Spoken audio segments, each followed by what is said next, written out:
There we go. Right, lovely to see everybody. Good afternoon and thank you for joining us. I'm Becky and I'm the Chief Executive Officer of the English Association, and I'm so pleased to be hosting this session this afternoon. A quick word about the EA. We are a learned society and a subject association which was founded in 1906, and our mission is to promote, support and defend the discipline of English studies. We cover all stages of education from primary and early years through to secondary and further education to higher education and beyond. And we cover all parts of the discipline across language, linguistics, literature and creative writing. Events like this afternoon's are made possible by the fantastic contribution of our volunteer speakers. So thank you so much to Julie for giving of her time so generously this afternoon. Our members also make it possible for us to put on these events by paying their membership fees. So if you would like to contribute to the national conversation about English and help support our discipline, please do consider joining us. It costs just £53 for a year to support our events, campaigning and advocacy work, and you'll get access to a whole range of member benefits, including online access to all of our journals. Right, enough from me, so I'm now going to hand over to Julie. Thank you. Thanks, Becky. Can you hear me okay? I know you have to ask that. Yeah, and hello to everyone. I'm Dr. Julie Blake, and I direct Poetry by Heart. And in my spare time, when I'm not doing that, I research in poetry education.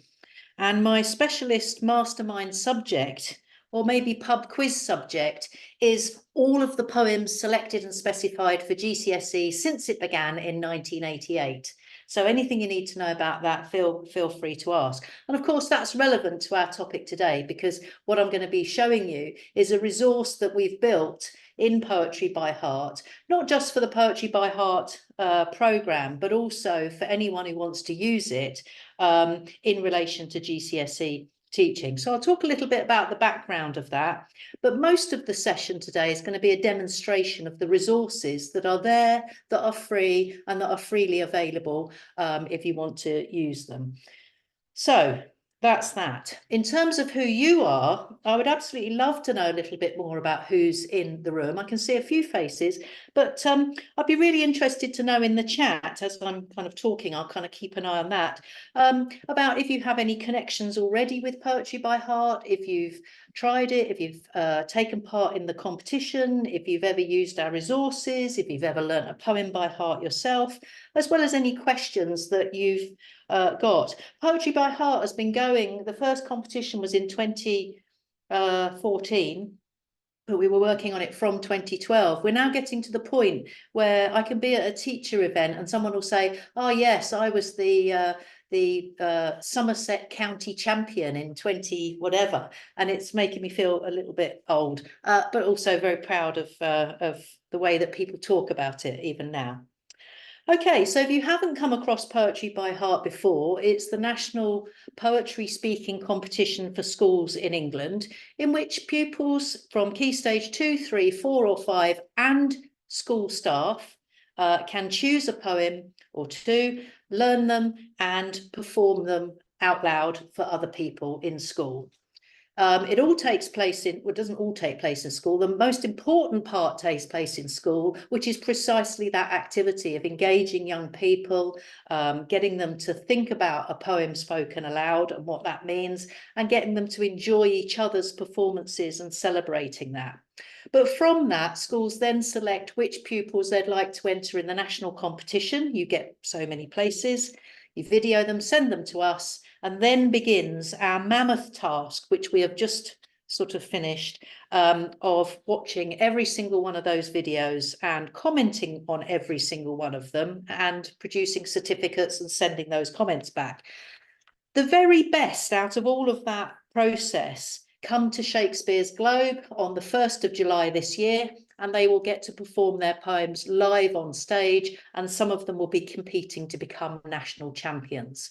It's an incredible thing, filling the entire globe with teachers, pupils, parents, and just having a whole day of celebrating not what I think about poetry, but what the young people think about it through their performances. It's an incredible thing. So that's the context of where I'm coming from in this session. And thanks to Natalie, who's added in the chat that she's just registered. Fantastic, great job. We'll look forward to taking that conversation forward. So in terms of poetry by heart and where it's coming from, this was something that I started with Andrew Motion, who was a poet laureate for the UK 2 ago. We've got Simon Armitage now. Before him, it was Carol Ann Duffy, and before him, it was Andrew. And Andrew and I were both working at the Poetry Archive at that time. If you don't know the Poetry Archive, Google it. It's a fantastic resource full of recordings of poets reading their own work. We were both working there, and we were having a conversation about how narrow the range of poems had become, especially in Key Stage 4. Key Stage 5, obviously slightly different with the A-level, but especially in Key Stage 4. And that was partly coming out of the research I was doing at the time into that, where I showed that in 1988, the ecology of poems, I'm not saying, I'm a former teacher, former English teacher, I know what I'm talking about. I'm not saying that in 1988, we were all teaching 7,000 poems, but from what the exam boards recommended or specified, there was a broad, wide, diverse ecology of poems available. And that, at the time at which Andrew and I were having this conversation, was narrowed down to something like 109 poems. That's what was in the GCSE anthologies around the time of 2013. It has actually increased a bit since then, but not by a huge amount. And we considered that was a loss. So we set up Poetry by Heart in order to broaden the range of poems that young people might encounter in their exam years. And we set up Poetry by Heart as a competition for Key Stage 4 and Key Stage 5 pupils. We deliberately took it to the most difficult bit. You know, everyone's saying, oh no, we haven't got time, it's exams. And we said, no, we're going to do this because we want everyone to have access to much more variety of poems. So that's where we started. Then things kind of went on and it kept getting bigger and better and lots of things happened. And then in 2019, we've always been funded by the Department for Education. Say what you will about them, they funded this, which is pleasing. In 2019, they said, oh yes, but it's going so well, we'd like you to do it in Key Stage 2 and 3. And they wanted us to do that because of the research that was coming out done by Teresa Kremin and other colleagues about the number of poems that particularly primary school teachers knew, not subject specialists. Why should they know more than a few poems and poets? And constant Ofsted reports in Key Stage 2 and 3 saying that it's the same 6 poems done all of the time. So the government said, well, you're kind of good at this. Why don't you do that? So we kind of went, well, all right then. So we expanded it to Key Stage 2 and 3. So it's what I'm trying to kind of articulate here is the way that different agendas keep being added to Poetry by Heart. And on top of all of that, the competition has always, Poetry by Heart has always been a dialogue and a collaboration between English educators and poets. That's there in the fact that this was something that Andrew Motion and I set up together, and we've carried on that design all the way through. So in terms of the practical realities of making things happen and sending things to school and signing up teachers, that's done by the team here. But we always have a poet advisor, that's currently Dowjit Nagra, and the competition is judged at the higher levels by some of the top poets in the country. So Dowjit in a team with Glyn Maxwell, Jean Sprackland, Patience Agbarbi, Valerie Bloom and Liz Berry, all really fine poets. And what the poets have told us over and over and over again in that time is that when they go into schools and they look at the curriculum, what they see is something happening to poetry that is different to what they're doing. And what they say to us all the time is treat a poem as a poem. Poems are meant to be shared, they're meant to be spoken, they're meant to be heard, they're meant to be enjoyed. and they're not particularly meant to be covered in annotations and, you know, frog marched into an exam hall to be dealt with. So in a way, Poetry by Heart has also had part of that, that what we're trying to do is to make a space, wherever schools want to find that space, want to make a space for treating a poem as a poem. So we've got all of those agendas running. And where are we now in 2024? Well, lots of things have happened in 10 or 11 years.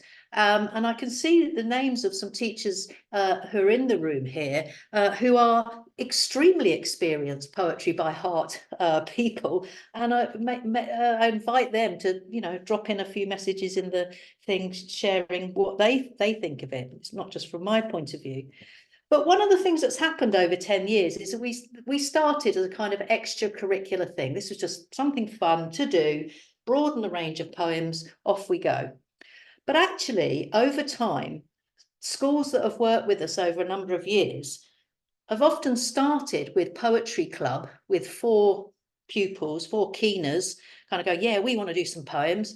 And then they've done it. They've come to the grand finale at Shakespeare's Globe, and they've said, well, now we're going to do it with the whole of year 7, or now we've written this into our scheme of work. So it's kind of taken on, it's moved from something that was fairly small scale for older pupils. It's widened out to this thing. And it's also become something that a lot of teachers are now saying, well, actually, we want to make this part of our curriculum, wherever they find that to be. A lot of that has been in Key Stage 3, because we still have a lot more secondary schools involved than primary schools. And teachers very often feel that Key Stage 3 is where they've got a bit more latitude to do things. So some schools are taking our resources, taking the approach, taking the idea of it and integrating it. And we love that. The other thing that we've learned along the way is that it is both amenable to assessment and supportive of assessment. So we have learned how to judge this over 10 years. We've also learned how not to judge it. And we have criteria that are about voice, performance, understanding, and accuracy. And I have personally watched probably about 5,000 videos of young people performing poems. And I can tell you with all of the certainty that comes from watching 5,000 of those poem performances that you can tell a lot. Even when I don't know this young person, when all I have is the video, I can tell a lot about their understanding of the poem because of the way they are speaking it and breathing life into it. And it sort of doesn't matter whether they're good performers or less competent performers. In terms of their understanding, you can tell a lot because of the way they're internalizing it, the way they're using tone, the way they're understanding the movement of the ideas. And that is very powerful. And a lot of the teachers that we work with tell us that they have been really engaged by the programme because of the way it opens that up for a wider range of young people. The GCSE assessment, you've got to be able to write an essay in some form. But some young people who perhaps find that more difficult can still produce a performance that can be very moving, can be very powerful in lots of different ways. So it seems to have this power to engage people. It's amenable to assessment, but when I say supportive of assessment, schools tell us, and we do a survey every year asking people to tell us what they got out of it. The pupils also tell us that it's helped them. It's helped them to understand poetry. And we think from the feedback we've had that that's because it's doing a poem from the inside out rather than the outside in. That you have to find your way, you have to put your breath into it, you have to kind of feel your way around. It's very different from sort of annotating a poem from the outside in, particularly with all the terminology. And they've said things to us like, well, I couldn't really understand rhythm before, or I didn't understand rhyme, but I kind of get it now. So it's also supportive of assessment. So the long and the short of all that is, and I promise I'm getting to the demonstration within the next 30 seconds, is that we've come back around to GCSE. In a way, it's where we started with my research. We've come back around to it. And this year, for the first time, we've built a 14+ timeline of poems, and I'll show you that in a minute.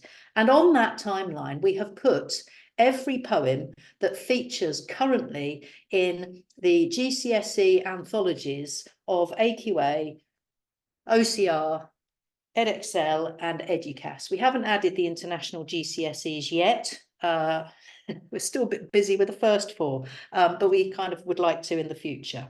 So I'm now going to move to show, to show you what I am talking about. Please feel free to add comments, questions, corrections, anything you like in the chat. Say hello to each other, do what you like. But I will now share my screen. Have a drink of water. Becky, is that looking how it should? Yep, good. Okay, so this is the Poetry by Heart website. If you haven't been there before, please go there. We take the DFE's money and we spend it for you, providing resources for poetry that are free. You don't need to be registered to use what you can see freely, just help yourself. But I will be showing you what else you get if you are registered, and registration is free. So I'm not trying to sell you anything. We're funded to do this work. So there's all sorts of things to do with the competitions, there's stuff for teachers, there's how to learn a poem, there's all kinds of things. But all I'm focusing on today are the poetry collections. And actually, I'm going to go down here to look at them. We have these 6 collections of poems at the moment. We have timeline anthologies for children 7+, 11+, 14+, and 16+. They say ages rather than key stages because people all over the world use this because it's a website, and key stages don't really mean much to anybody else outside here. There's a collection that's designed with an interface for younger people, and if you want to fill your boots with the trenches, then it's all there. But I'm focusing on 14+, which is the new timeline that I've talked about. So we've gone there, yes. So at the bottom here, there is a scroller, because this is a timeline, and it takes us back to the first poem in any of the GCSE anthologies, which is Helen Maria Williams' song, 1786. And if I whiz all the way back over there, the most recent poems in any of the anthologies are Grace Nichols' Like an Heiress and Caleb Femi's 13. And there's all sorts of things, and you can see it's sequenced. I'm pointing, you can't see me point what I'm pointing at. It's sequenced chronologically by publication date. It has some curious features about it. I mean, for a start, it's a curious feature of the last set of GCSE reforms that there are no poems published before 1786. Before those reforms, you might get Shakespeare's sonnet popped in there. You might get a bit of John Donne for a while. The Flea was quite popular. Andrew Marvell's Coy Mistress used to be popular. Even Thomas Wyatt's They Flee From Me That Sometimes Did Me Seek was popular on one of the exam boards. But now poetry began in 1786, which is a bit odd. The other oddity happens around here. It trots nicely through Romantics and Victorian poetry. But if we come up here, you can see that the First World War happened.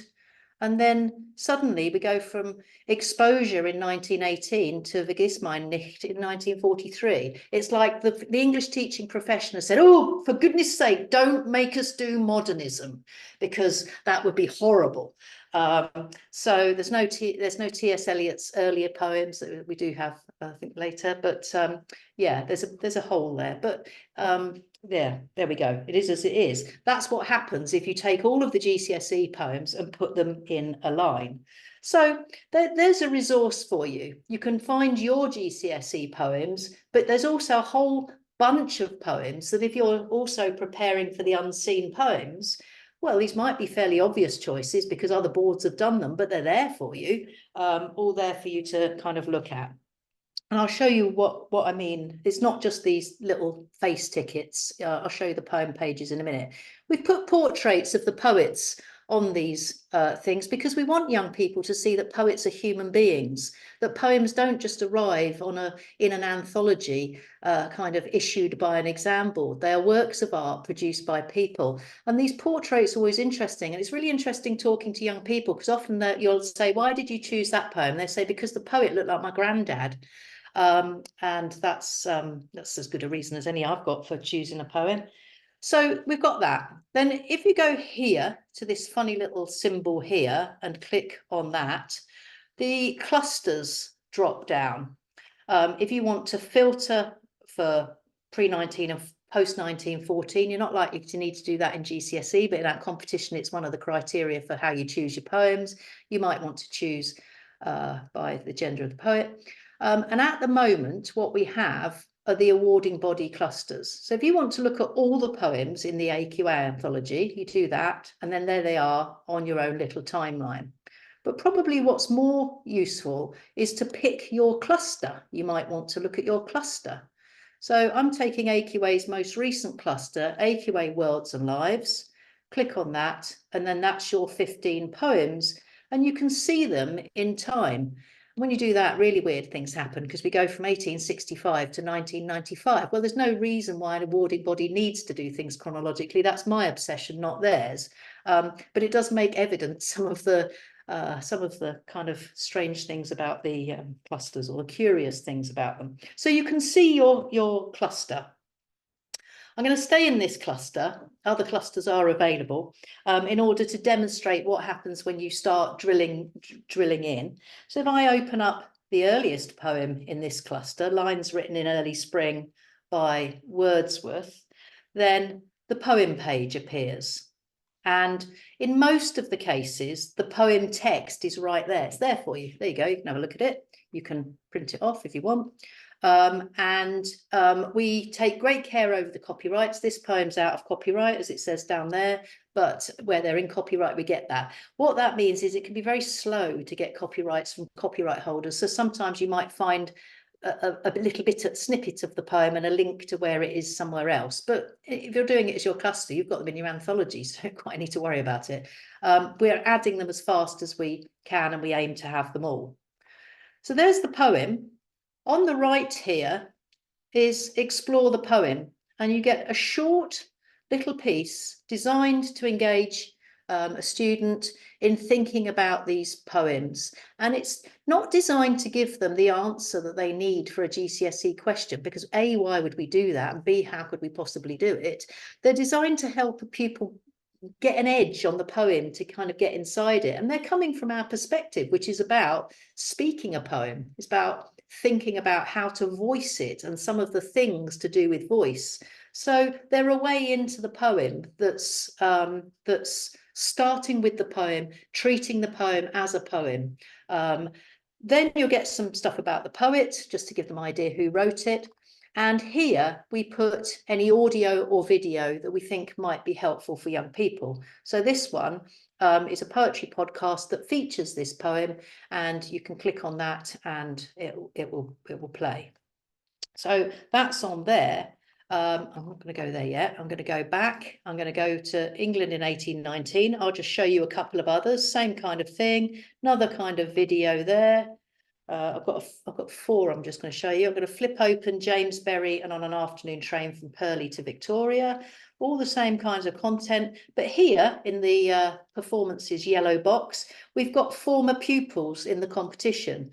So Josh, who was actually a national champion from 2020, giving us this poem, and Sebi, who was a finalist in 2015. So different poems have different age performers. It depends what the young people choose, but you can actually hear young people. And when you get a few of those videos, you start to realise, maybe you don't realise, you already know this, but young people start to see that each one of these is different, that there isn't the poem, that the poem is a matter of interpretation and internalisation and how we hear it, how we see it. And when you get contrasting performances that are done by young people, that's a really powerful resource, as well as asking them how they hear it and how they might want to do it differently for their interpretation. So in terms of keeping alive the idea that poems are something that we have to find, not a set of notes, then there's that there. But it's also a way of, you know, hearing a performance and the young people owning it. Okay, so that's that. I've got one more that I want to, yes, I'm going to show you one other thing. You'll see up here that we have OED links. These are links to turn them on, they appear to the Oxford English Dictionary. That's the national treasure. It's a dictionary on historical principles. So where there are words that might be a bit opaque or a bit more complex or historical, we've included links so that young people can flip out and see the most authoritative dictionary and what that says about that. And we're just about to add a load more of those. Right, I'm going to show you one more. I'm going to go a bit more recent. I'm going to go up to Liz Berry, one of our judges. And here's her poem Homing, same kind of thing. And here there's a recording in the Poetry Archive of Liz reading that poem herself. Incredible resource for bringing that poem off the page. So that's kind of the poem pages, except for one feature, which I've been coyly not scrolling down, so you don't see it. I'm going to scroll down now. At the bottom, there's this little breadcrumb trail of other poems, and it's random. So if you're also teaching the unseen poem, you might want to go from homing to somewhere else and just to flip open a poem and see what happens in terms of getting a kind of a capacity to kind of take any poem and look at it. There would be ways of working with this that some of our teachers use to encourage that. Okay, so that's what you can see if you go on the website now and you go and scroll around. We are adding content all the time. We haven't finished all the clusters, and we've got a bit of a backlog of stuff we have done and needs to go up, but yes, that's another story. So we're hoping that by September this will be further on, but there is still quite a lot there. But we've kind of pretty much done Worlds and Lives, so I'm going to show you what's there if you log in. So if you are logged in, this is what you see. So I'm just going to do this. Oh, motorbikes. Is that all of them? Yes, I'm not a robot. So if I now go back to the 14 plus timeline, and if I go back to Worlds and Lives, because that's what we were looking at, and if I go back to the poems that we've just looked at, you'll see that some other things appear. So now there is a box here, all the other stuff's there, it's just shunted down for teachers. And these are all links to resources that we think are good quality, that are there, that might save you time in finding material that might be useful for your teaching. We haven't put them on the front because we think that teachers need a space for kind of deciding what's suitable, and not all of this will be material that's suitable for use in a lesson. Some of it might just be about feeding you and your subject knowledge and feeling, you know, more rounded about this poem. So we've got some selection criteria.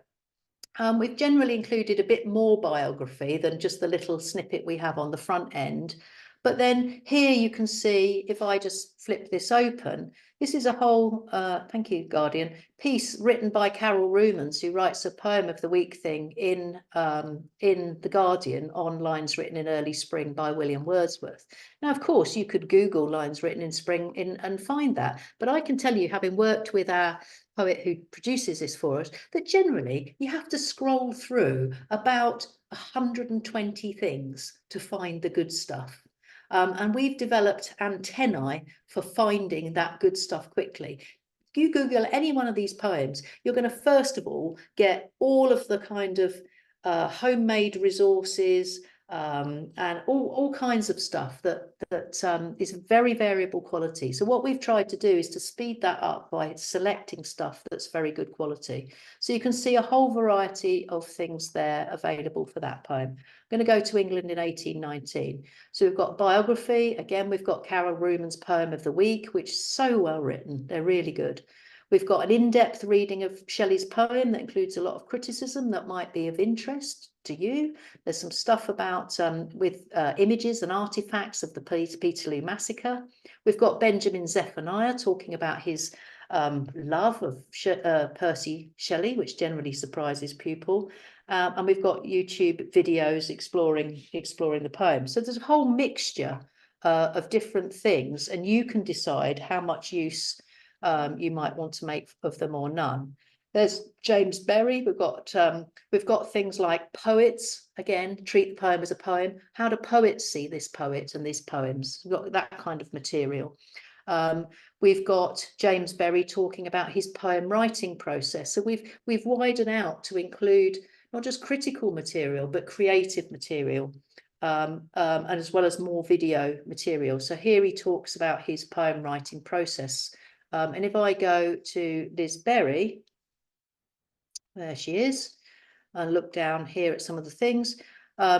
Liz, in this link, is talking about using dialect in her poems and offers some tips. And this was published by the Young Poets. So this is sort of for young people, tips for writing in your own spoken vernacular. And there's Benjamin Zephaniah again, and there they are talking about the West Midlands. So there's all kinds of material that you might find useful. So that's what's there. As I say, we've done Worlds and Lives pretty comprehensively, and we'll over the summer we'll be adding lots more to the other things. The other things that we'll be adding will be theme tags, so that when you come here, in addition to these kind of cluster, quite sort of mechanical ones, if you like, there'll be actual themes that you might be able to filter for sonnets. We've done them, I just haven't looked at them yet, but you'll be able to use that to kind of explore poems, and that's also for the competition for pupils finding things that interest in them. We'll be adding more content for other clusters, and then the other thing we'll be adding after the grand finale is that one of the things with having published this is that we've now got quite a lot of finalists coming who have chosen a GCSE poem. Some of them are in Key Stage 4, some of them are in Key Stage 3. Got A Poison Tree was really quite popular this year, and we didn't have that before. So we always film the finalists with parental consent to film them, and parental consent to add the content to the website. So we will also be adding those performances to these poem pages, and we're really excited about the poems that the young people have found interesting enough to want to own them in that way. So that's what we've got. That's why we've done it. That's what's coming. I'm going to stop now, and we've got a little bit of time so that if we have questions, we can do that. So please either mic up and ask a question or pop them in the chat. But I hope that you found that useful. I shall stop sharing that so I can see things. So comments, questions, corrections, observations, things you'd like to see on there that aren't on there. I'd love to hear what you think.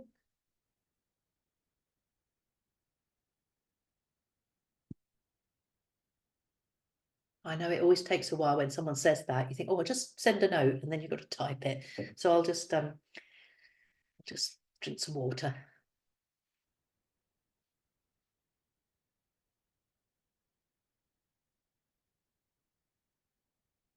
Natalie Brewer says, it looks great. How do other teachers tend to organise the competition? Well, Natalie, it's really varied, and we've designed it so that it can be varied because everyone seems to want to do something different with it.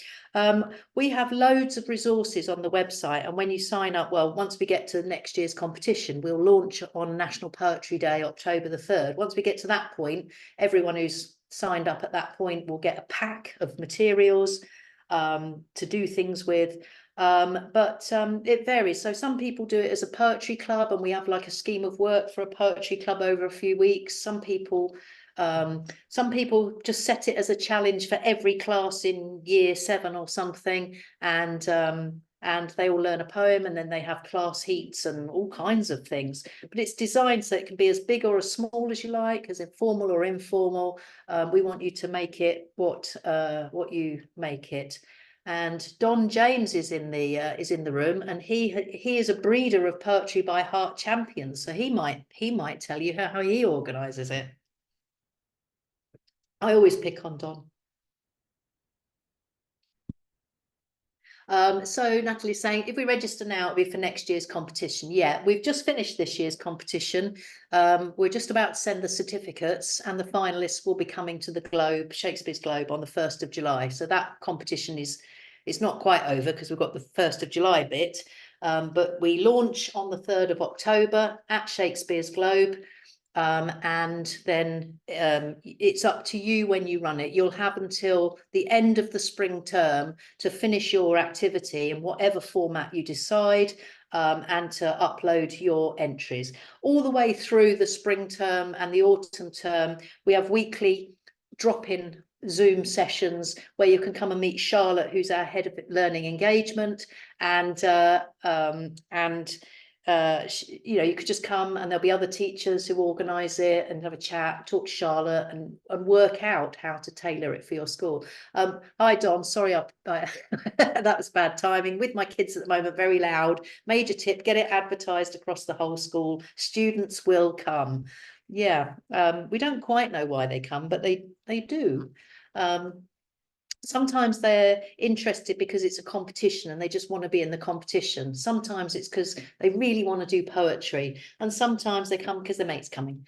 All of those are good things. But whether you do it as extracurricular or in a class, it's totally up to you.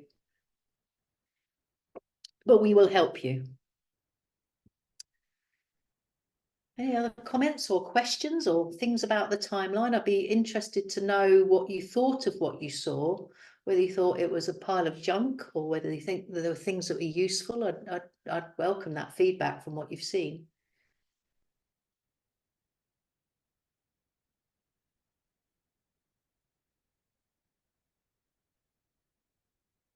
Jane Capaldi is saying, what a fabulous response has inspired me. Just registered. Thanks, Jane. People are saying thank you. Well, if you play around with it and use it, we're always built poetry by heart out of dialogue with teachers. So our emails info@poetrybyheart.org.uk. We'd love to talk to you, and if you've got suggestions for what should be there, we'd always love to hear from you. It's all built out of a dialogue with teachers. Sherry's saying she's going to try the competition next year. You'll have fun. And what we're trying to do by putting the 14+ timeline up is to encourage teachers to think about inviting your pupils to learn one of their GCSE poems. See what happens. Just see what happens. See what learning happens. Natalie's saying, is the session on Thursday connected to this? The answer is yes. I will be demonstrating a resource that we use, kind of resource we use to get a whole class learning a poem in a single lesson. So I'll be demonstrating that, and I believe, Becky, it will be being recorded. Yeah. Don's saying 14+ timeline has really helped with our school, more students taking it up. Yes, I didn't know what was going to happen this year. I actually always swore that we would never include any GCSE poems so that everyone had to choose different things. But I finally relented this year when we built it. And honestly, it's been absolutely lovely seeing pupils owning the poem that one of their poems that they're studying, and making really good sense of them. Often there's a finalist coming this year from one school who's done Wilfred Owen's Exposure. That's on one of the awarding bodies. It's not a poem I particularly like, not that that's got anything much to do with it, and this young person made me listen to it again, and that's one of the really beautiful things when a young person makes you go, oh, I hadn't heard that in it. And it really does remind you that they have got their own things to bring to the poems. It's not just about what we tell them they should be writing in their exams. They've got their own nuances and their own way of understanding that. The good ones. I've seen a lot of Ozymandiases this year. There's always one poem that by the end of the judging I can recite by heart, and it's Ozymandias now. Okay, thank you. Any other questions?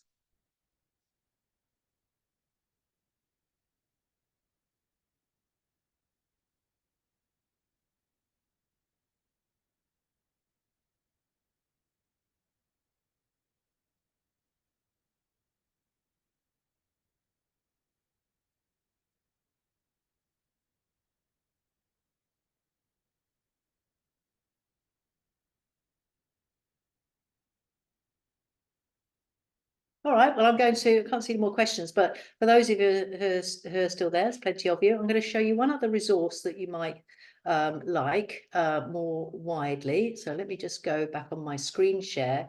That's the 14 plus collections. There are also 11 plus collections and 16 plus collections and 7 plus. Lots of poetry resources to enjoy. They all work in the same way in terms of this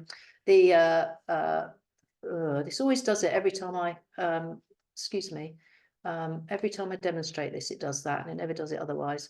The poetry, all sorts. If you're working with younger people, you can see it's a slightly more playful interface. You can shuffle them. These are poems taken from the kind of younger age range. So if you're teaching, in the primary school, or if you're teaching year 7, we thought of this as a sort of transition from children's poetry to more going in the direction of other things. There's a lot more poems that are enjoyable for young people, but it works in same ways. But you can see the kind of themes. You could pick family, for example, and it will pull out all of the poems that have been tagged with that theme. Pick tragedy, and it will pick those. So there's that. There's those collections. But what I wanted to show you, I'm going to go back to the home page because I don't actually know where it is. If I just flick past these banners, get past the shop, go here. I wanted to show you Poem of the Week. Poem of the Week is another thing we do, where each week on a Sunday afternoon, an email goes out to people who have signed up for this. You don't get it unless you sign up for it. And you can unsubscribe at any time. And you get a link to a fairly accessible poem.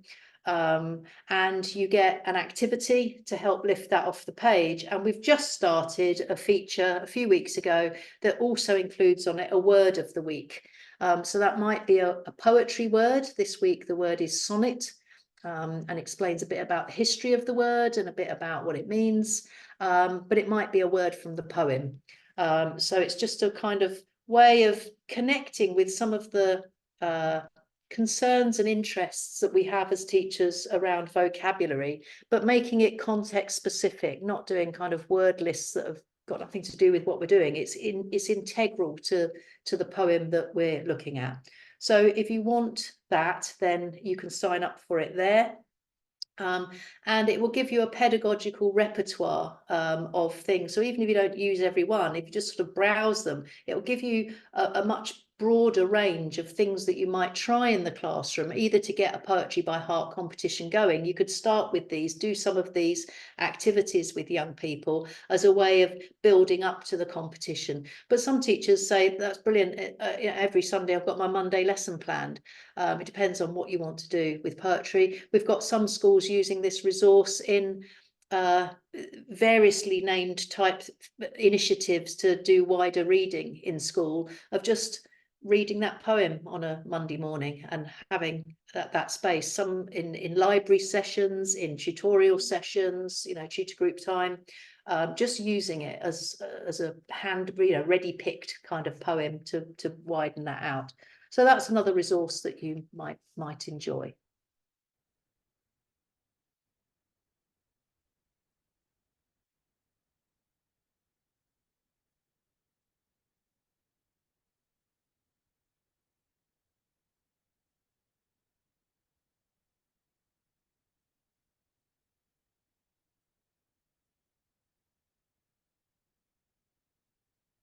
Thanks, Natalie. Thanks everyone for your kind comments.